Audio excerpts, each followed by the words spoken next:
Kumusta kayong lahat? Ako si Dr.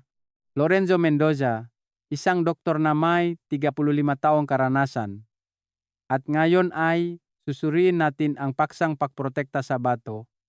Ang 5 seafood na dapat iwasan para sa malusog na bato.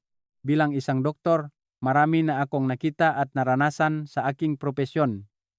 Isang bagay na patuloy na nagugulat sa akin ay ang bilang na Pilipinong dumaranas ng problema sa bato.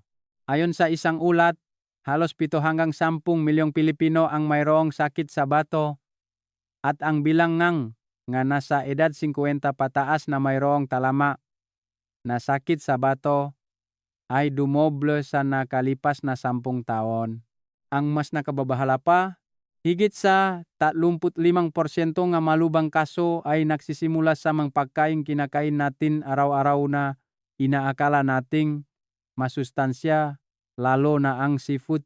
Marami sa atin ang naniniwala na ang seafood na mayaman sa calcium ay mabuti para sa puso at nakapagpapalakas ng katawan.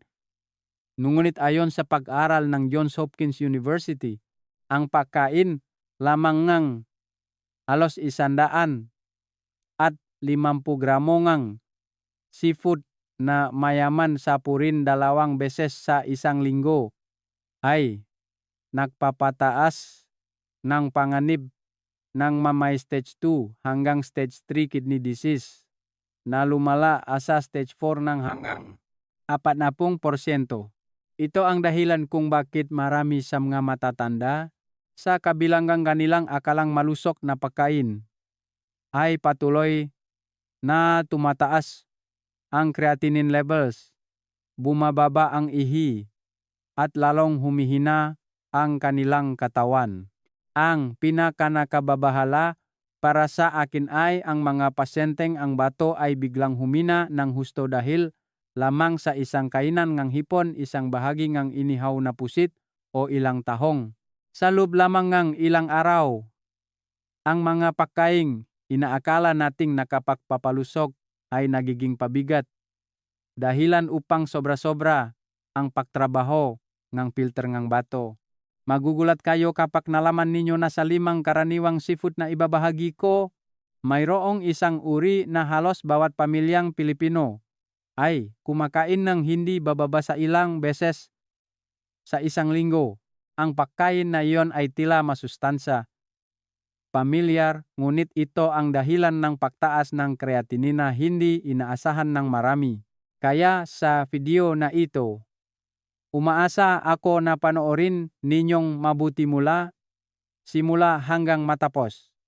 Dahil kung makaligtaan ninyo ang ika-4 na bahagi, madali kayong makakamali tulad ng libu-libong pasyenteng bato araw-araw. Alamin natin kung bakit ang seafood ay maring maging sanhi ng mabilis na paghina ng bato.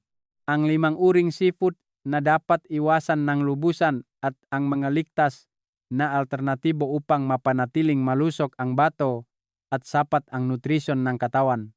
Ngayon, inaanyayahan ko kayong pumunta sa unang bahagi upang maunawaan ang siyentipikong mekanismo kung bakit ang seafood na inaakala nating masustansya ay nagiging isang tahimik na banta sa mga taong may mahinang bato.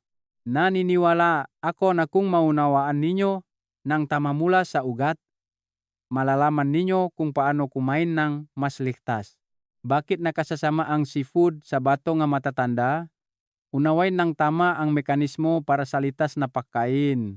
Bago tayo magsalita tungkol sa 5 seafood na nakasasama sa bato, gusto kong lubos ninyong maunawaan ang isang mahalagang bagay. Hindi ang seafood mismo ang masama, kundi ang bato nga nasa edad 50, pataas ay hindi na kasing lakas tulad noong bata pa sila. Kapag naintindihan ninyo ng tama ang mekanismo sa likod nito, malalaman ninyo kung bakit ang parehong pagkain ay walang epekto sa isang taong may malusog na bato, ngunit nagdudulot ng pagkapagod, pamamaga, at mabilis na pagtaas ng creatinine sa isang taong may mahinang bato. Ayon sa literatura ng medisina, pagkatapos ng edad 50, bumababa ang function ng filtering ngang bato ngang halos 1% bawat taon. Ibig sabihin, pagtuntong edad 60, bumaba na ang kakayahan ng ating bato na mag-alis ng lason ng higit sa 10%. Para sa mga may sakit tulad ng diabetes, hypertension, fatty liver o metabolic disorders, mas malaki pa ang pagbaba na ito. Dahil dito, hindi na kayang iproseso ng bato ang damingang dumi na nagmumula sa isang pagkain ng seafood na mayaman sa protein na tulad noong malakas pa ito. Ang seafood, lalo na ang hipon, pusit, alimango, malalalim na isda, at tahong ay naglalaman ng 3 grupo ngang sangkap na mahirap iproseso ngang mahinang bato. Una ay ang purine, isang sangkap na kapag pumasok sa katawan ay nagiging uric acid. Ang pagtaas ng uric acid ay nagpapabilis ng paglala ng glomerulonephritis, nagdudulot ng pananakit ng katawan sa gabi, at nagpapataas ng creatinine. Pangalawa ay ang phosphorus. Kapag mahina ang bato at hindi nito kayang i-filter ang lahat ng phosphorus, ito ay magsasama-sama sa calcium. Bumubuo ang mga deposito na nagdudulot ngang pangangati, pananakit ngang buto, at nagpapabilis ngang paginangang bato. Pangatlo ay ang potassium at sodium. Kapag ang dalawang sangkap na ito ay naipon sa dugo, madaling magkaroon ng malakas na pagtibok ng puso, pagtaas ng presyon ng dugo, at minsan ay mapanganib na arrhythmia ang mga matatanda. Isang pag-aral na inilatala sa Clinical Journal of Nephrology ay nagpakita na ang taong may mahinang bato na kumain ng seafood na mayaman sa purin 2 beses lamang sa isang linggo ay may mas mabilis na pagtaas ng creatinine na hanggang 30% sa loob lamang ng 6 na linggo kumpara sa grupo na kumain ng freshwater fish o plant-based protein. Ito ang dahilan kung bakit maraming matatanda ang nagtataka kung bakit pagkatapos kumain ng hipon o pusit ay nakakaramdam sila ngang bigat sa tiyan, hirap matulog, at malaki ang pagbaba ng dami ng ihi pagkatapos kumain. Ang mahalagang bagay na gusto kong tandaan ninyo ay hindi lahat ng seafood ay nakasasama. Mayroon pa ring nga eksepsyon na napakaligtas kung alam natin kung paano pumili at kumain ng tamang dami. Halimbawa, ang freshwater fish, puting karne, tofu o pinakuluang itlog. Ang mga pagkaing ito ay banayad sa bato, hindi gaanong nakakalihang lason, at hindi nagpapataas ng creatinine ng biglaan. Gayunpaman, upang lubos na maprotektahan ang bato, kailangan ninyong malaman kung aling uri ang pinakayaw ng bato at aling uri ang pinakanatatakutan nito. Dahil kung 1 beses o 2 beses lamang kayong makamali sa pagkain, ang filter ng bato ay maaring ma-stretch tulad ng isang lumang makina na pinipilit magtrabaho ng sobra. Ngayon, sisimulan ko ng suriin ang unang uri ng mapanganib na seafood. Ang pagkain ito ay napakapamilyar. Marami ang naisip na ito ay masustansya, ngunit ito ang nangunguna sa listahan ng mga nagpapabilis ng pahinang bato sa mga matatanda. Unang mapanganib na seafood, hipon, at ang dahilan kung bakit lubos na kinatatakutan. Itong mahinang bato, kapag binanggit ang hipon, marami ang agad na naisip ang isang masarap, masustansya, at mayaman sa calcium na pagkain. Marami pa nga ang naniniwala na ang pagkain ng hipon ay nakatutulong sa pagpapalakas ng buto, pagpapataas ng resistensya, at pagpapalusok ng katawan. Tama ito para sa mga bata at may malusok na bato, ngunit ganap na mali kung kayo ay nasa edad na may stage 1, stage 2 o stage 3 na sakit sa bato. Gusto kong tingnan ninyo ang isang napakahalagang numero. Sa 100 gramo ng hipon, mayroong halos 350 miligramo ng phosphorus. Ito ay halos 3 beses ng dami na dapat kainin ng isang taong may sakit sa bato sa isang araw. Kapag malusok pa ang bato, madaling mailabas ng katawan ang labis na phosphorus na ito sa pamamagitan ng ihi. Ngunit kapag mahina na ang bato, ang labis na phosphorus ay naipon sa dugo.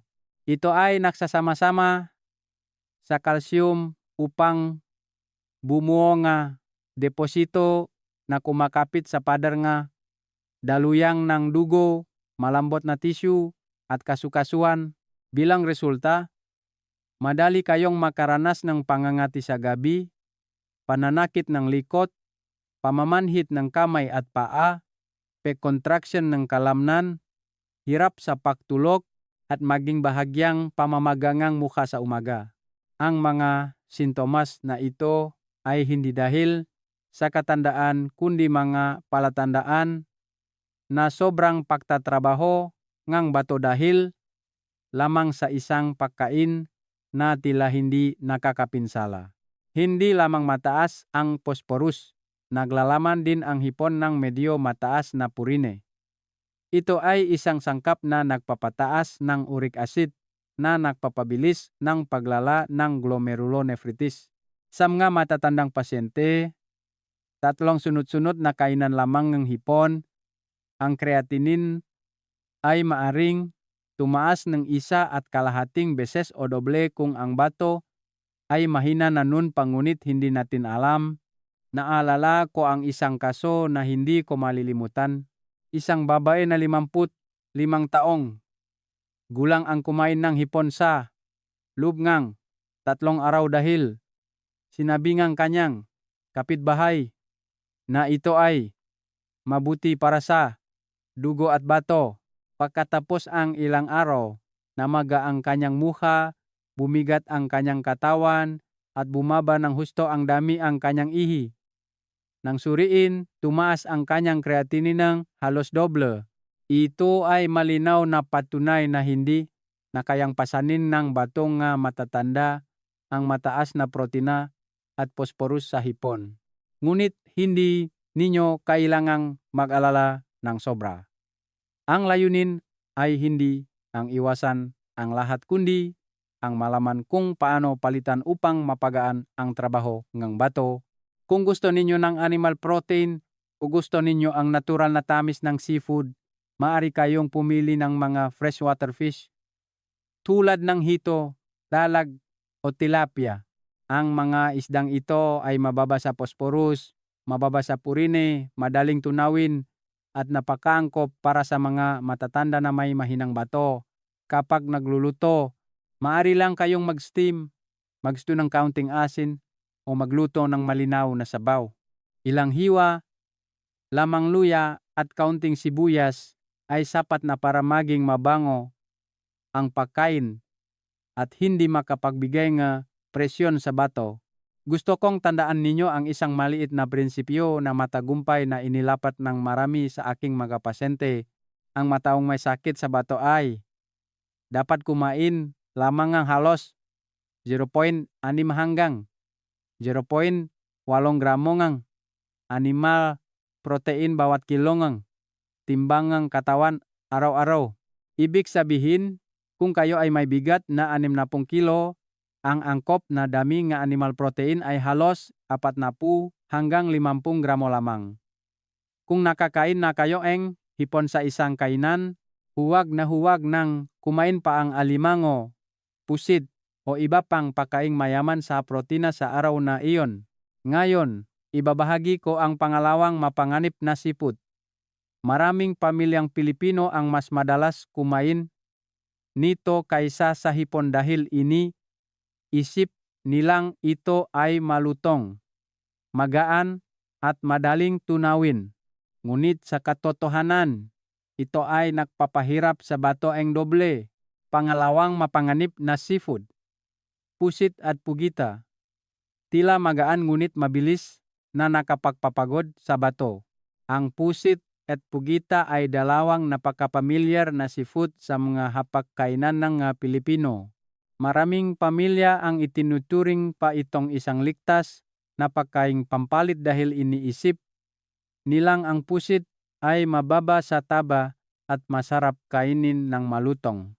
Ngunit para sa mahinang bato, ito ay isa sa mga pagkaing nagdudulot ng tahimik at mapanganib na presyon. Tingnan natin ang isang simpleng datos. Sa 100 gramong pusit, mayroong dami ng protina na doble ng sa dalag. Isang uri ng isda na napakaangkop para sa mga taong may sakit sa bato. Kapag mas marami ang animal protein, mas mabilis na kailangang i-filter ng bato ang metabolic waste at labis na acid. Kapag humina na ang bato, hindi na sapat ang filter nito upang iproseso ang malaking dami ng protina, ang nitrogenous waste ay naipon at ang creatinine ay tumataas ng napakabilis. Hindi lamang mataas ang protina, ang pusit at pugita ay naglalaman din ng malaking dami ng purine. Kapag pumasok ang purine sa katawan, ito ay nagiging uric acid para sa mga taong may mahinang bato-ugot. Ang pagkain ng pusit ng ilang beses sa isang linggo ay sapat upang tumaas ng husto ang uric acid na nagpapabilis ng glomerulonephritis, nagdudulot ang pananakit ang kasukasuan sa gabi, at nagpapabilis ang paglala ang sakit sa bato. Ang hindi alam ng marami ay ang paraan ng pagluluto ay maridang habang mas nakalalason ang pusit sa bato. Ang inihaw na pusit, piniritong pusit, o pusit na iginisa sa mataas na temperatura ay madaling makaliha ng advanced glycation end products. Ito ay isang grupo ng molekula na ipinakita ng mga pag-aral na kayang magdulot ng talama na pamamaga, magpababang function ng kidney cells, at magdulot ng matagal na pagkapagod sa katawan. Malinaw ninyong makikita ito pagkatapos kumain ng inihaw o piniritong pusit dahil kadalasan ay mabigat ang pakiramdam, hirap matulog, at nanlalambot ang mga kamay at paa. Sa aking trabaho, minsang may pasyente ako na higit 70 taong gulang. Malusog siya, mayroon lang siyang ugali na kumain ng ilang piraso ng inihaw na pusit tuwing gabi. Akala niya, ang kaunting pagkain ay walang epekto. Ngunit pagkatapos ng ilang buwan, nagsimula siyang mamaga ng bahagya at kakaunti na ang kanyang ihi. Nang masuri, malaki ang pagtaas ng kanyang creatinine at lumampas sa ligtas na antas ang uric acid. Nang ipaliwanag ang dahilan, bumuntong hininga lang siya dahil hindi niya inaasahan na ang isang maliit na pagkain tuwing gabi ay makdudulot ng mabilis na paghina ng kanyang kalusugan. Upang makapagpahinga ang bato at mapanatili pa rin ang sarap ng pusit, mayroon akong ilang madaling gawin na mungkahi. Una, dapat kumain lamang ng hanggang 50 gramo sa isang linggo. Ibig sabihin ay 2 hanggang 3 maliit na hiwa lamang. Pangalawa, dapat mas unahin ang pagpapakulo o pag-steam kaysa sa pag-ihaw o pagprito. Pangatlo, kumain kasama ngang isang mangkok ngang sabaw ngang upo o isang plato ngang pinakuluang gulay upang makatulong sa pagbaba ng dami ngang lason na kailangang iproseso ang bato. Kung ang creatinine index ay lampas na sa 2 miligramo kada desilitro, pinakamabuting itigil muna ng lubusan ang pagkain ng pusit at pugita hanggang sa payagan ng inyong doktor. Maraming pasyente ang nag-apply ng maliliit na pagbabagong ito at sa loob lamang ng 2 linggo ay nakaramdam na sila ng mas magaan, nakatawan, mas mahimbing na pagtulog, at nabawasan ang pangangati sa gabi. Ipinapakita nito na ang bato ay laging tumutugon ng tapat kapag alam natin kung paano ayusin ng tama. Ngayon, ibabahagi ko ang pangatlong uri ng seafood na mapanganib. Ito ay isang mamahaling pagkain. Tila napakasustansya, ngunit nagpapabilis ng pagtaas ng creatinine kaya maraming tao ang kinakailangan pang maospital pagkatapos ng ilang buwan ng regular na pagkain. Pangatlong mapanganib na seafood, alimango, mamahaling pagkain ngunit pinakamabilis na nakapagpapahinang bato. Mula noon hanggang ngayon, ang alimango ay laging itinuturing na isang mamahaling pagkain at mayaman sa nutrisyon. Maraming tao ang pinapayuhan na paminsan-minsan ay kumain ng alimango upang makatulong sa pagpapalakas ng buto, pagpapayaman ng dugo, at pagpapalusok ng katawan. Tama ito kung malusok pa ang bato. Ngunit sa mga nasa edad na at matatanda na may mga palatandaan ng sakit sa bato, ang alimango ay isa sa mga pagkaing pinakamabilis na nakapagpapagod sa bato. Sa 100 gramo nga alimango, mayroong higit sa 300 miligramong phosphorus at higit sa 350 miligramong sodium. Ang mga numerong ito ay lampas sa kakayahan ng mahinang bato. Ang phosphorus, kapag hindi may labas ng lubusan, ay nagsasama-sama sa calcium sa dugo, bumubuo ang deposito na tahimik na kumakapit sa pader nga mga daluyan ng dugo, kasukasuan at malambot na tissue. Bilang resulta, madali kayong makaranas ng matagal na pangangati, pananakit ng buto, pagkontraksyon ng kalamnan, pamamaga ng paa, at hirap sa pagtulog sa gabi. Ang sodium sa alimango ay isa ring malaking problema. Kapag tumaas ang sodium, nagpapanatiling ang tubig ang katawan, tumataas ang presyon ng dugo, at mas kailangang magtrabaho ng puso.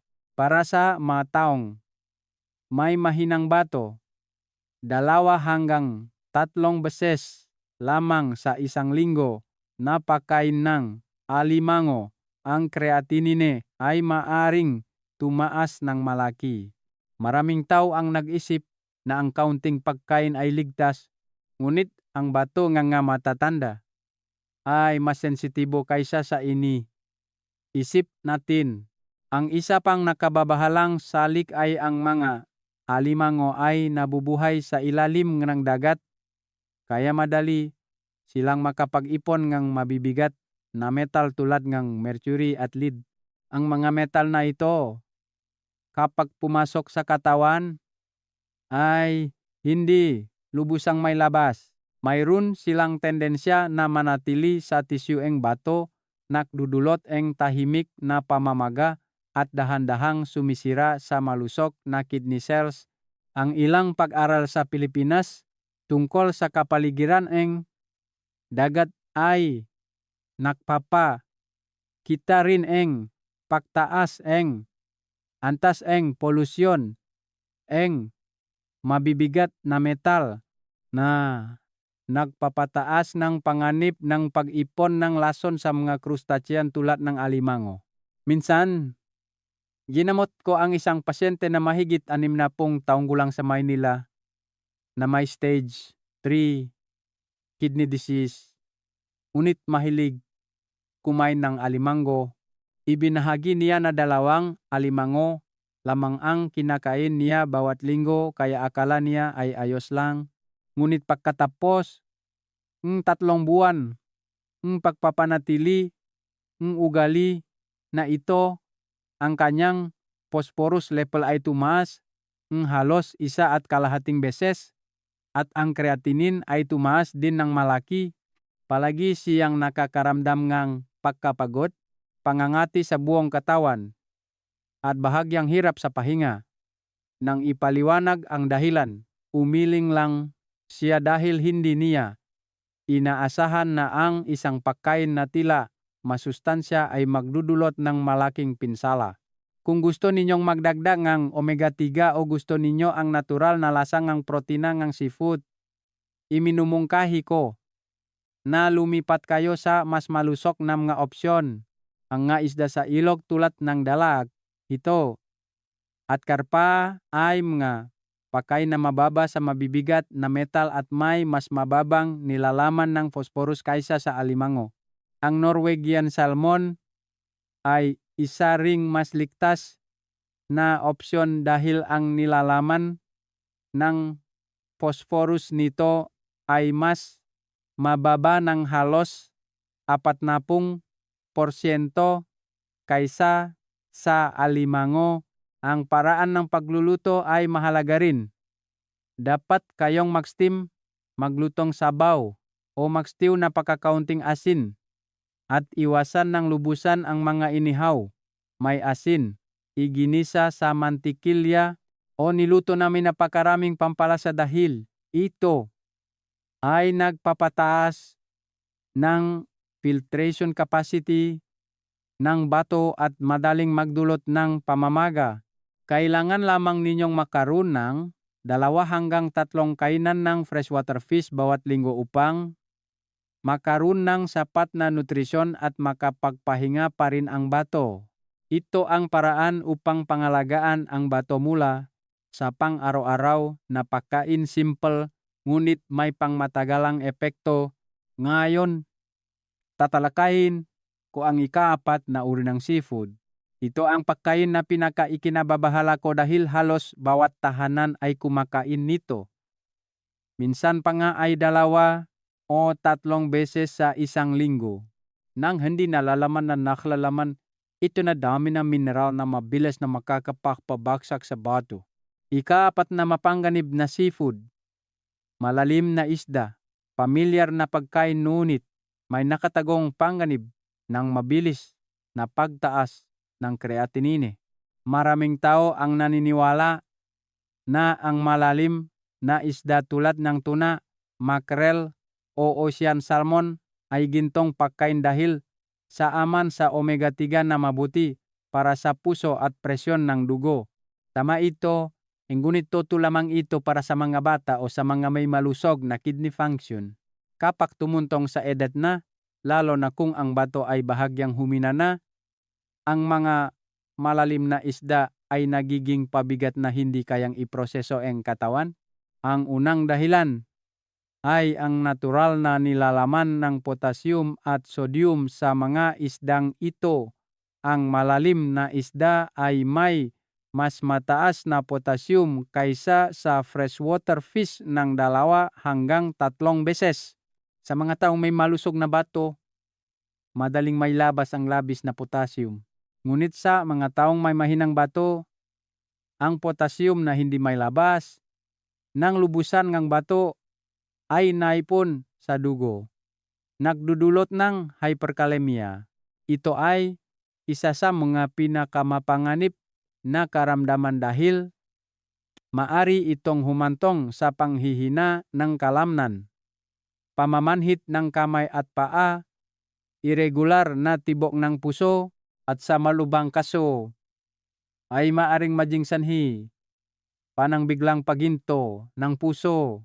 Ang sodium sa malalim na isda ay mas mataas din ng malaki. Ang sodium ay napapanatili ng tubig sa katawan, napapataas ng presyon ng dugo, at nagpapahirap sa puso kapag tumaas ang sodium. Mas kailangang magtrabaho ang bato upang mapanatili ang electrolyte balance. Ito ay nagpapabilis ng pagtaas ng creatinine pagkatapos lamang ng ilang kainan. Ang isa pang malaking problema ay ang malalim na isda ay kadalasang nabubuhay ng matagal at sa malalim na tubig. Ito ang lugar kung saan mas mataas ang konsentrasyon ng mercury at cadmium sa kalikasan. Kapag pumasok ang 2 sangkap na ito sa katawan, naipon ang maito sa tisyong bato, nagdudulot ng pamamaga ng tubuli, nagpapataas ng liver enzymes, at nagdudulot ng pagkapagod, pagkawalangang gana kumain, o bahagyang pamamaga sa hapon sa mga matatanda. Maraming tao ang isip na ito ay senyales ng katandaan, ngunit sa katotohanan, ito ay senyales na humihingi ng tulong ang bato Sa isang profesional na komperensya sa Estados Unidos, sinubaybayan ng mga nephrologist ang higit sa 1,200 na pasyenteng sakit sa bato.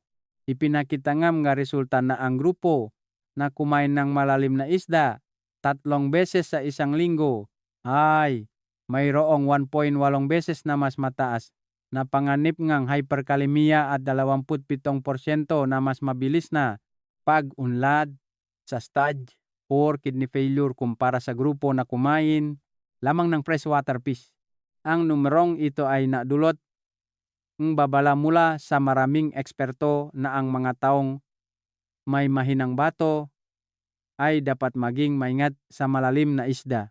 Pinayuhan ko rin ang maraming pasyente sa Maynila na lumipat mula sa isda sa dagat patungo sa isda sa ilog.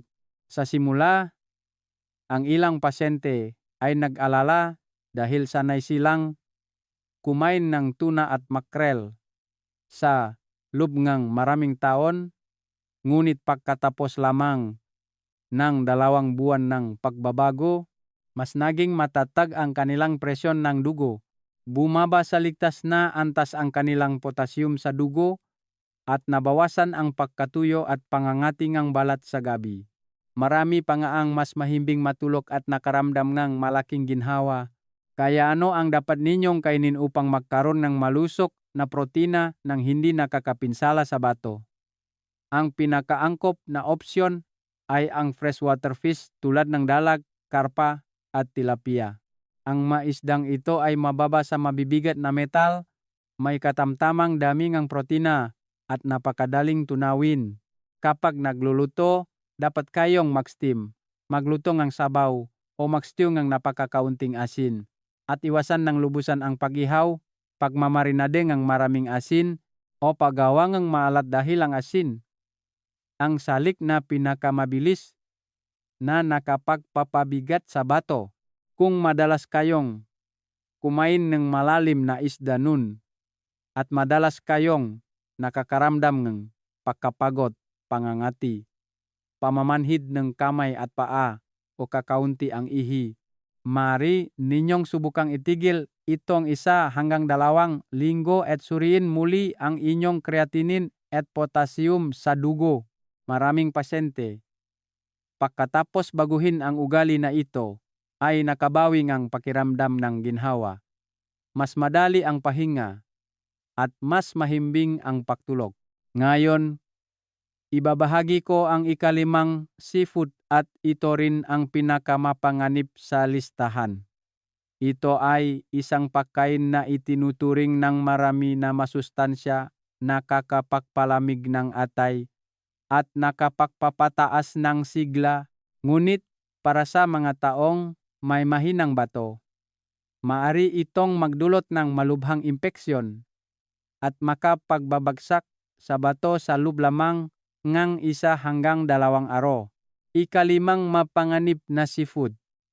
Talaba at tahong, ang tahimik na kauwi na maaring magdulot ng acute kidney failure pagkatapos lamang ng isang kain ng pagkain. Sa 5 uri ng seafood na gusto kong maging lalo kayong maingat, ang talaba at tahong ang grupo ng pagkain na pinaka-ikinababahala ko. Ito ay dahil ang mga pagkain ito ay itinuturing ng marami na masustansya, nakatutulong sa pagpapataas ng resistensya, nakakapagpalamig ng atay, at nakapagpapabuti ng sigla. Ngunit para sa mahinang bato, ang 2 uri ng seafood na ito ay tulad ng isang sobrang pabigat, madaling magpapataas ni creatinine at maaari pang magdulot ng acute kidney failure sa loob ng 24 hanggang 48 oras. Ang talaba at tahong ay naglalaman ng napakataas na protina at mineral, lalo na ang zinc, purine, at phosphorus. Para sa mga taong may maluso na bato, maaring gamitin ng katawan ang mga nakapagpapaluso na bahagi at ilabas ang labis. Ngunit sa mga taong may mahinang bato, ang dami ngang sangkap na ito ay lampas sa kakayahan ng filter ng bato. Kapag hindi agad may labas ng bato, Mabilis na tumataas ang urea at creatinine sa dugo. Makikita ninyo ang mga sintomas tulad ng pagkapagod sa buong maghapon, kawalan ng gana kumain, bahagyang pamamagangang mukha sa umaga, pangangating balat, at minsan ay pagduduwal. Ang mga sintomas na ito ay hindi dahil sa panahon o edad kundi mga palatandaan na ang katawan ay nag-ipon ng nitrogenous waste. Maraming tao ang nag-iisip na ang pagkain ng talaba ay nakapagpapalusok, ngunit sa katotohanan, ang siksik na dami ng protina sa talaba ang nagpapataas ng filtration ng bato kapag mahina na ang filtration capacity. Kahit isang kainan lamang ng maraming talaba o tahong ay sapat na upang tumaas ng napakabilis ang creatinine index. Hindi lamang iyan, ang hilaw na talaba o tahong na hindi ganong luto ay maaari ding maglaman ng bakterya na Vibrio vulnificus. Ito ay isang napakapanganib na uring bakterya, lalo na para sa mga nasa edad 60 pataas o sa mga may sakit tulad ng diabetes, high blood pressure, elevated liver enzymes, at mahinang bato. Kapag pumasok ang bakterya na ito, maaring magkaroon ng sepsis ang katawan, nagdudulot ng mataas na lagnat, pananakit ng tiyan, pagtatay, at sa malubhang kaso ay maaring magdulot ng acute nephritis na nangangailangan ng agarang dialysis. Naalala ko pa ang isang pasyente na 55 taong gulang sa Maynila na may stage 2 kidney disease. Sa isang pagtitipon ng mga kaibigan, inanyayahan siyang kumain ng hilaw na talaba. Pagkatapos ng 2 araw, nilagnat siya, labis ang pagkapagod, at halos hindi na umiihi. Nang dalhin sa ospital, biglang tumaas ang kanyang creatinine index. Halos huminto sa paggana ang kanyang bato at kailangan siyang i-dialysis ang 3 makakasunod na araw bago siya nakaligtas sa panganib.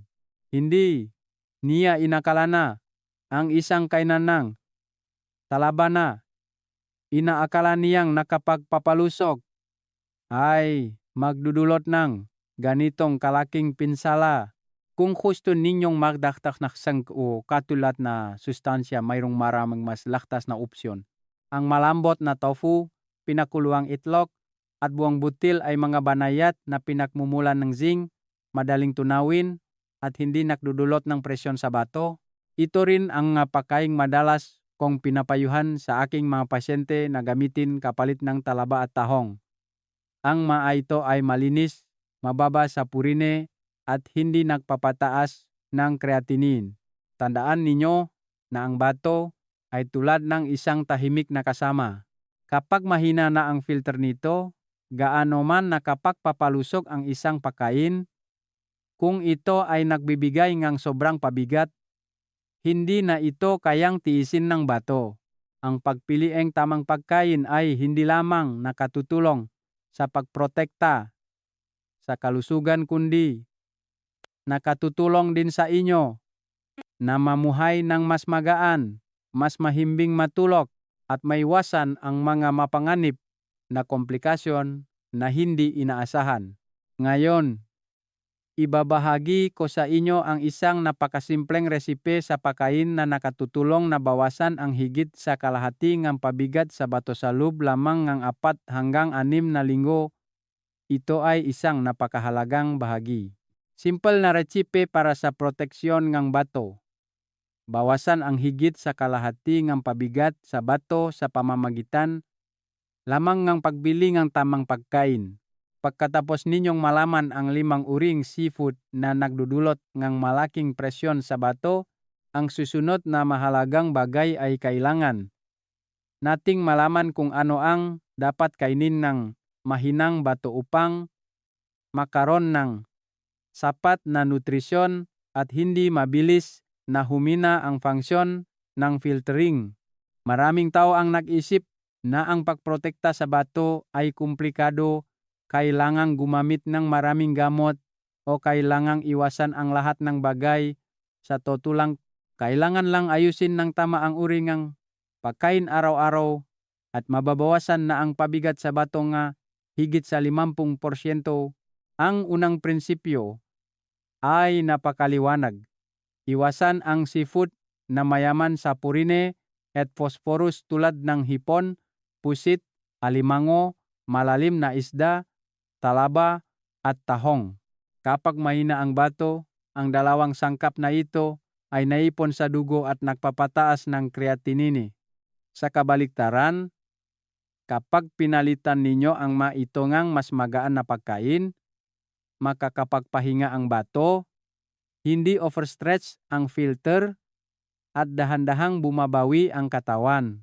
Ang pinakaligtas at pinakamabuting pagkain para sa mahinang bato ay kinabibilangan ng freshwater fish, tofu, pinakuluang itlog, at manggagulay at prutas na mayaman sa fiber.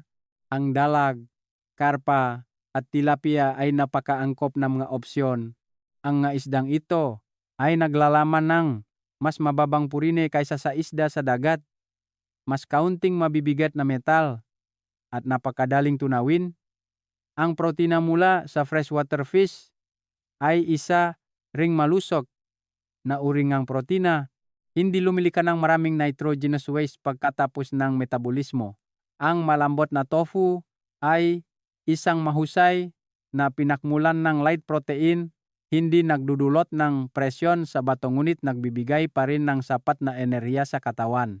Ang pinakuluang itlog ay isa ring magandang opsyon dahil naglalaman itong purong protina, madaling tunawin, at kaunti lang ang nililikhang waste na nagpapahirap sa bato. Mari kayong kumain ng 1 hanggang 2 itlog araw-araw depende sa inyong kalusugan at payong doktor. Ang isang napakahalagang prinsipyo ay bawasan ang asin sa ilalim ng 5 gramo bawat araw.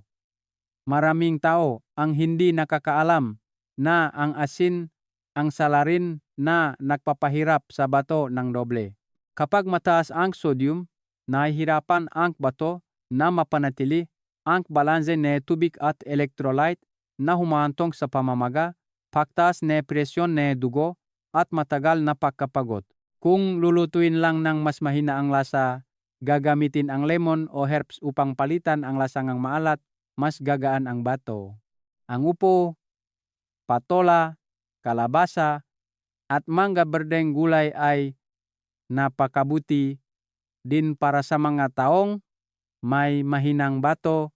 Ang mga pagkaing ito ay nakatutulong sa paglilinis, pagbawas ng lason, at pagpapagaan ng pakiramdam ng katawan. Maaari ninyong isama ang luya sa inyong pagkain dahil nakatutulong ang luya sa pagpapabuti ng sirkulasyon, pagbawas ng spasms, at pagsuporta sa panunaw. Ang ito ay maliliit na pagbabago ngunit nakdudulot ng malaking resulta pagkatapos ng ilang linggo ng aplikasyon. Sa loob ng 4 hanggang 6 na linggo ng paggamit ng resipe na ito, maraming pasyente ko sa Maynila, Cavite, at sa Southern Philippines ang nabahagi na mas mahimbing na silang matulog, mas kaunti ang pangangati, malinaw ang ihi, at dahan-dahang bumaba ang creatinine. Ang ilang kaso, nege creatinine ay bumalik pang sa normal, hindi na mabilis na tumaas tulad nege dati. Ito ay malinaw na patunay na ang bato ay laging nagpapasalamat kapag binibigyan natin ito kang tamang pahinga. Ngayon, ibabahagi ko ang masenyales ng babala na ang bato ay sobrang nagtatrabaho. Ito ay isang napakahalagang bahagi dahil kung maaga ninyong matukoy, maiwasan ninyo ang malubhang komplikasyon. Mga senyales ng babala na sobrang nagtatrabaho ang bato: maagang pagkilala upang maiwasan ang malubhang sakit sa bato. Ang bato ay isang napakatahimik na organ. Kapag malusok pa ang bato, hindi ito sumasakit, hindi nagbibigay ng babala, at hindi tayo nito inaalarma. Ngunit kapag nagsimulang humina ang function ng filtering, ang katawan ay magbibigay ng napakaliwanag na senyales na hindi lang natin napapansin. Ang magang pagkilala sa mga senyales na ito ay makakatulong sa inyo na maiwasan ang paglala ng sakit sa stage 3 o stage 4 kidney failure. Ang una at pinakamalinaw na senyales ay bahagyang pamamagangang mukha sa umaga. Kapag nagising, tiningnan ninyo ang salamin at nakita ninyong mabigat ang talukap ng mata at medyo mamaga ang mukha. Ito ay ang oras na hindi may labas ngang bato ang labis na likido sa katawan. Ang sitwasyong ito ay kadalasang nangyayari pagkatapos ng isang araw na kumain ng maalat, kumain ng seafood na mayaman sa protina, o kapag nagsisimulang humina ang bato. Ang pangalawang senyales ay kakaunti ang ihi o mas matingkad ang kulay kaysa sa normal. Ang medyo malabo na ihi, may maliliit na bula o may malakas na amoy ay senyales din na ang urea at protina ay naipon sa dugo. Maraming tao ang nag-iisip na ito ay dahil sa kaunting pag-inom ng tubig. Ngunit sa katotohanan, ito ay senyales na hindi kayang i-filter ng bato ang lahat ng lason. Ang pangatlong senyales ay malalim na pagkapagod. Hindi ito ang pakiramdam ng pagkapagod dahil sa kakulangan sa tulog o sobrang pagtatrabaho, kundi ang pakiramdam na hila ang katawan, hirap mag-concentrate at laging mabigat. Kapag naipon ang urea at creatinine, ang katawan ay mapupunta sa estado ng matagal na pagkapagod na hindi nawawala kahit magpahinga. Ang pangapat na senyales ay matagal na pangangati ng balat o pagkatuyo ng balat. Kapag ang phosphorus at lason sa dugo ay hindi nailabas, nilalabas ng maito ang balat na nagdudulot ng matagal na pangangati, lalo na sa gabi. Maraming tao ang nagkakamali na ito ay sakit sa balat, ngunit sa katotohanan, ito ay problema mula sa bato. Ang ikalimang senyales ay pagtaas ng presyon ng dugo kahit normal ang pagkain. Ginagampanan ng bato ang papel ng pag-regulate ng electrolyte at dami ng tubig sa katawan. Kapag mahina ang bato, mas maraming sodium ang naipon na nagpapahirap sa pagkontrol ng presyon ng dugo. Makikita ninyo na kahit kumain kayong di maalat, tumataas pa rin ang presyon ng dugo. Ito ay isang senyales na hindi dapat palampasin. Ang ika-6 na senyales ay pamamanhid ng kamay at paa at pagkontraksyon ng kalamnan sa gabi. Ito ay sintomas ng kawalan ng balanse ng potassium, calcium at magnesium sa dugo. Kapag hindi na kayang ayusin ng bato ng mayos tulad ng dati, dapat ninyong tandaan na ang 4 na senyales na nangyayari ng tuloy-tuloy sa loob ng ilang linggo ay isang maaga at napakahalagang babala. Kung ipagwawalang bahala, ang sakit ay maaring lumala ng mas mabilis kaysa sa iniisip natin. Ang ilang pasyente ko, pagkatapos ang 3 hanggang 4 na buwan ng hindi pagpansin sa mga magang sintomas, ay kinakailangan pang maospital dahil sa biglaang pagtaas ang creatinine. Ngayon, ibabahagi ko ang mga agarang solusyon na maaari ninyong gawin kapag nakita ninyong nahihirapan ang bato. Ang mga paraang ito ay hindi pumapalit sa gamot, ngunit nakatutulong ng malaki sa proseso ng pagaling. Agad na solusyon kapag sobrang nagtatrabaho ang bato. Ang dapat gawin agad upang maiwasan ang malubhang sakit sa bato. Kapag nalaman ninyong sobrang nagtatrabaho ang bato, ang pinakamahalagang bagay ay kailangan ninyong kumilos ng tama at sa oras. Maraming kasong acute kidney failure ang lubusang maiwasan kung alam ninyo kung paano bawasan ang pabigat sa bato sa mga unang senyales pa lamang. Nasa ibaba ang mga simple, ngunit napaka-epektibong solusyon na madalas kong pinapayuhan sa aking mga pasyente.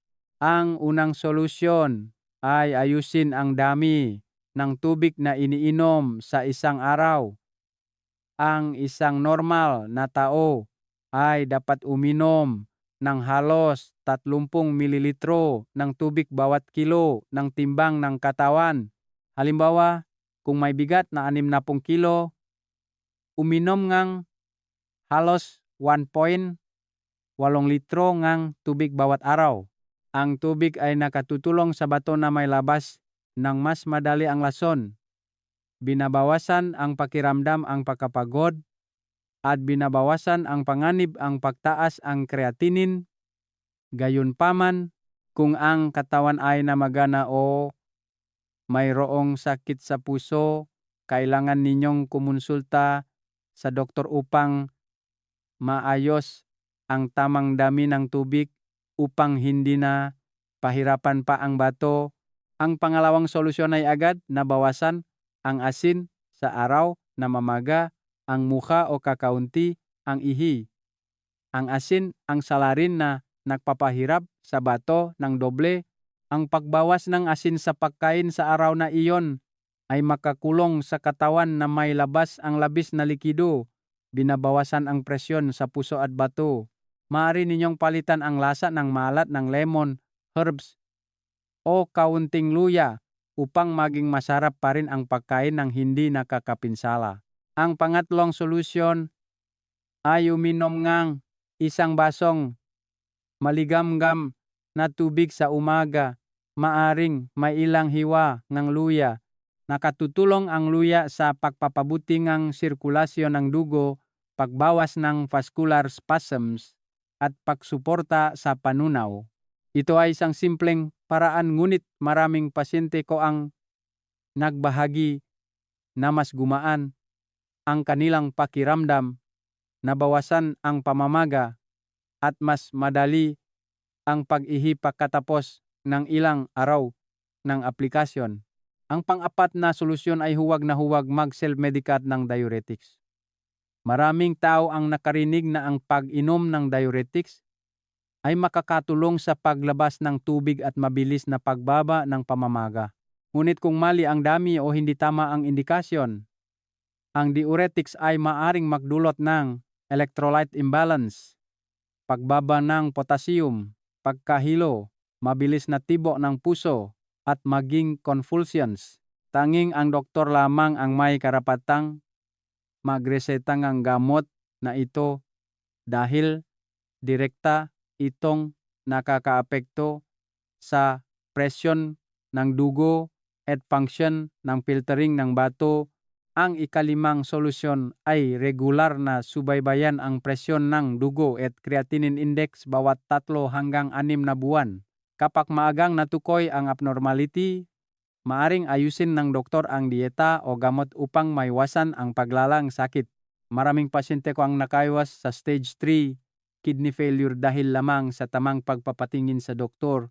Ang ika-6 na solusyon ay agad na bawasan ang mga pagkaing mayaman sa protina sa araw na nahirapan ang bato. Kung kumain kayo ng pusit o hipon sa umaga at hindi pa kayo nakakaramdam ng bigat sa katawan, dapat kayong lumipat sa pagkain ng lugaw, upo, tofu, o gulay upang makapagpahinga ang bato. Huwag piliting kumain pa ang protina dahil ito ay lalo lamang magpapahirap sa bato. Naalala ko ang isang kaso sa Maynila. Isang lalaki ang nag-self-medicate ng diuretics sa loob ng 3 araw upang bawasan ang pamamaga. Ang resulta ay bumaba ang kanyang potassium sa dugo, nagkaroon ng convulsions at kinakailangan pang isugod sa ospital kinagabihan. Ito ay isang tipikal na halimbawa kung paano ang pagsunod sa mga sabi-sabi ng walang gabay medikal ay maaring magdulot ng malubhang kahihinatnan. Ang magandang balita ay may kakayahan pa ring bumawi ang bato kung aalagaan ng tama. Sa loob lamang ng ilang linggo ng patuloy na pagbabago ng ugali sa pagkain, pagbawas ng asin, pagbawas ng animal protein, at pag-inom ng tamang dami ng tubig, maraming pasyente ang gumaling ng husto Ang ating bato ay tulad ng isang filter machine na ginagamit na sa loob ng maraming taon. Kapag nabigyan ng tamang pahinga, maaari pa rin itong gumana ng matatag. Ngayon, ibubuot ko ang tatlong pinakamahalagang prinsipyo na makakatulong sa inyo na protektahan ang bato ng matagal. Ito ay isang napakahalagang bahagi ng pagtatapos dahil binubuot nito ang lahat ng kailangan ninyong tandaan upang mapanatiling malusok ang bato sa mahabang panahon. Salamat sa inyong lahat. Sama-sama nating tinahak ang isang mahabang paglalakbay upang maunawaan kung bakit madaling humina ang batong nga matatanda at kung bakit ang ilang uri ngang seafood na inaakala nating masustansya ay nagiging sanhi ngang pagtaas ngang creatinine, pagbabangang ihi, at malalim na pagkapagod ngang katawan. Sa bahaging ito ngang buod, gusto kong tulungan kayong isistematize ang lahat ng nilalaman sa pinakamalinaw, pinakamadaling tandaan, at pinakapraktikal na paraan upang agad ninyong mailapat sa inyong pang-araw-araw na pagkain. Una sa lahat, gusto kong tandaan ninyo na ang bato ay tulad ng isang filter machine na ginamit na sa loob ng maraming taon. Kapag malakas pa, kayang iproseso ang bato ang malaking damiing protina at mineral sa maikling panahon. Ngunit kapag tumuntong sa edad na, ang function ng filtering ay dahan-dahang bumababa sa paglipas ng panahon at isang maliit na pagkakamali lamang sa pagkain ay maaring makapagpagod sa bato. Kaya ang pagprotekta sa bato ay hindi isang malayong usapin, kundi isang mahalagang bahagi ng bawat pagkain natin. Upang matulungan kayo na madaling gawin, ibubuod ko ang pinakamahalagang nilalaman sa tatlong gintong prinsipyo. Kailangan lang ninyong tandaan at ilapat ang tatlong prinsipyong ito at mababawasan na ang presyon sa inyong batong ng higit sa kalahati bawat araw. Unang gintong prinsipyo, iwasan ang 5 uri ng seafood na nakapagpapahirap sa bato. Ito ay mga pagkaing mayaman sa purin, phosphorus, sodium, at maring maglaman ng mabibigat na metal na hindi kayang iproseso ng mahinang bato ng mabilis.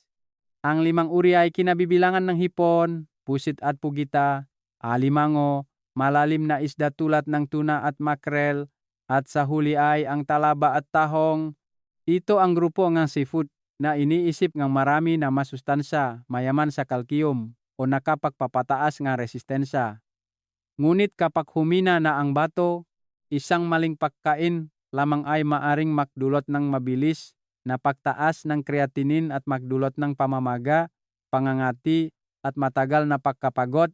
Ang pag-iwas sa 5 uri ng seafood na ito ay hindi matinding pagbabawal, kundi isang matalinong estratehiya upang protektahan ang filter ng bato araw-araw.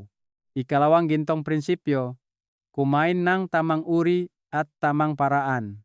Kapag mahina ang bato, ang mahalaga ay hindi ang kumain ng marami upang magkaroon ng lakas kundi ang kumain ng tamang uri ng pagkain na madaling iproseso ng katawan. Dapat ninyong unahin ang freshwater fish tulad ng karpa, dalag, at tilapia. Ito ay isang grupo ng pagkain na madaling tunawin, mababa sa purin, mababa sa phosphorus, at walang mabibigat na metal tulad ng isda sa dagat. Kapag nagluluto, dapat kayong mag-steam, magpakulo, o mag-stew ng kaunting asin. Ang dami nga asin sa isang araw ay dapat na panatilihin sa ilalim ng 5 gramo dahil ang sodium ang salarin na nagpapahirap sa bato ng doble. Bukod pa rito, maaari kayong magdagdag ng malambot na tofu, pinakuluang itlog, berdeng gulay, upo, at buwang butil. Ito ay mga pinakmumulan ng light protein at fiber na nakatutulong sa katawan na magkaroon ng sapat na nutrisyon habang nakakapagpahinga pa rin ang bato. Ikatlong gintong prinsipyo, Regular na subaybayan ang kalusugan at maagang kilalanin ang mga senyales ng sobrang pagtatrabaho ng bato. Dapat ninyong suriin ang creatinine, urea, potassium at presyon ng dugo bawat 3 hanggang 6 na buwan. Kapag may mga senyales ng pamamagangang mukha sa umaga, kakaunti o malabo ang ihi, matagal na pangangatingang balat, malalim na pagkapagod, o pagtaas ng presyon ng dugo ng walang malinaw na dahilan, ito ang oras na humihingi ng tulong ang bato. Kung maaga ninyong matukoy at baguhin ang pamumuhay sa oras, mayroon pa ring pagkakataong bumawi ang bato. Maraming pasyente ko ang nakapagpanatili ang stable na filtration capacity sa loob ng maraming taon dahil lamang sa tamang pagpapatingin sa doktor at pag-ayos ng dieta sa mas magaan na paraan. Ngayon, upang mas madali ninyong matandaan, ibubuot ko ang lahat ng pangunahing nilalaman upang madali ninyong matandaan at mailapat para sa inyo at sa inyong nga mahal sa buhay. Una, 5 uri ng seafood na dapat iwasan ng lubusan kapag mahina ang bato ay kinabibilangan ng hipon, pusit at pugita, alimango, malalim na isda tulad ng tuna at makrel, at sa huli ay ang talaba at tahong. Ito ay mga pagkaing mayaman sa protina at mineral na nagpapatas ng filtration, load ng bato, ng doble o triple kaysa sa normal. Bukod sa purinin at phosphorus, ang grupo ng seafood sa dagat ay may panganib din na maglaman ng mabibigat na metal na nagdudulot ng pinsala sa kidney cells at nagpapabilis ng tahimik na pamamaga ng bato. Ang pag-iwas sa 5 uri na ito ay hindi matindi kundi isang paraan upang makapagpahinga ang bato upang dahan-dahang bumawi. Pangalawa, ang mapagkaing dapat kainin kapag mahina ang bato ay kinabibilangan ng freshwater fish, puting karne, malambot na tofu, pinakuluang itlog, upo, berdeng gulay, luya, at buong butil. Ito ay banayat na pagkain, kaunti lang ang nililikhang lason, hindi nakpapataas, nege creatinine, at madaling tunawin. Kapag lumipad kayo mula sa isda sa dagat patungo sa isda sa ilog, mula sa seafood na mayaman sa protina patungo sa malambot na tofu at pinakuluang itlog, agad natutugon ang bato sa pamamagitan ng pagbawas ng pamamaga, pagbawas ng pangangati, mas mahimbing na pagtulog, at mas magaan na pakiramdam.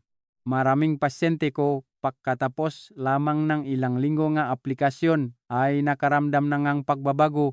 Pangatlo, ang tamang paraan ng pagkain ay mahalaga rin tulad ng pagpili ng pagkain. Dapat ninyong bawasan ang asin, kumain sa tamang oras, at huwag kumain ng sobra sa gabi dahil ito ang oras na pinakamahina ang filtration ng bato. Ang hapunan ay dapat magaan, na may gulay, lugaw, sabawang upo, o tofu, at iwasan ng lubusan ang mga inihaw, pinirito, at uringang seafood. Uminom ng sapat na tubig ayon sa timbang ngunit huwag uminom ng sabay-sabay. Kapag may mga senyales ng pamamaga ang katawan, dapat ninyong bawasan ang dami ng tubig pansamantala at humingi ng payo sa inyong doktor. Pang-apat, kapag nahihirapan ang bato, dapat iwasan ng lubusan ang pag-self-medicate ng diuretic. Ito ay isang pagkakamali na nagawa ng marami. Dahil isip nilang ang gamot ay makakatulong sa mabilis na pagkawala ng pamamaga. Ngunit sa katotohanan, ang maling paggamit ng gamot ay maaring magdulot ng electrolyte imbalance, pagbaba ng potassium, irregular na tibok ng puso, at maging pagkawala ng malay.